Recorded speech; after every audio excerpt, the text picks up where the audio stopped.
വ്യവസായത്തിലാണ് വരുന്നത്. ഞാൻ ഒരു ഹോട്ടലിൽ സ്റ്റാഫായിട്ട് വർക്ക് ചെയ്യുന്നുണ്ട്, സപ്ലൈറാണ്.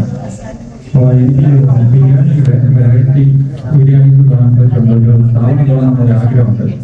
അങ്ങനെ അതിൻ്റെ ഒരു സ്ഥാപനമായിട്ടാണ് ബിരിയാണിയെ കുറിച്ച് പഠിക്കുന്നത്. ഞാനൊരു ഹോട്ടലിൽ ഇപ്പോൾ നാച്ചുറാണ്. അപ്പോൾ എനിക്കിപ്പോൾ അവിടെ സംഭവം എന്താണെന്ന് പറഞ്ഞു കഴിഞ്ഞാൽ, ഞാൻ ആ കടയിൽ പോയി സ്റ്റാഫ് ഇല്ല എന്നുണ്ടെങ്കിൽ പോലും ഞാൻ അവിടെ എന്നിട്ട് ബാക്കിയുള്ള കാര്യങ്ങളെല്ലാം അറേഞ്ച് ചെയ്ത് കൊണ്ടുപോയിട്ട് ഒരു വലിയ ബുദ്ധിമുട്ടുണ്ട്. അപ്പോൾ ആ മാനേജ്മെന്റിന്റെ ഭാഗത്തു നിന്ന് എനിക്ക് അതിൻ്റെതായിട്ടുള്ള ഒരു സപ്പോർട്ട് യാതൊന്നും കിട്ടുന്നതുമില്ല, അതിനുള്ള വെരിഫിക്കേഷൻ കിട്ടുന്നില്ല. ഞാൻ ഒരു സപ്ലൈർ ഇല്ലെങ്കിൽ പോലും ഞാൻ ഇറങ്ങി കിടന്ന് ചെയ്ത് കൊടുക്കേണ്ട ഒരു അവസ്ഥയാണ് ഉണ്ടാവുന്നത്. അപ്പോഴേക്കും എനിക്ക് തോന്നി ഞാൻ ഇത്രയും കിടന്ന് റിസ്ക് എടുക്കുന്നത് ഞാൻ സ്വന്തമായിട്ട് പഠിച്ചെന്തെങ്കിലും ചെയ്തു കഴിഞ്ഞാൽ എനിക്ക് സ്വന്തമായിട്ട് ഒരു ബിസിനസ് ഉണ്ടാക്കാൻ കഴിയുകയും അതിൽ നിന്ന് എനിക്ക് മുന്നേറ്റം ഉണ്ടാകാൻ കഴിയുമെന്നുള്ള ഒരു വിശ്വാസത്തിന്റെ പേരിലാണ് ഞാനിവിടെ എത്തിയത്.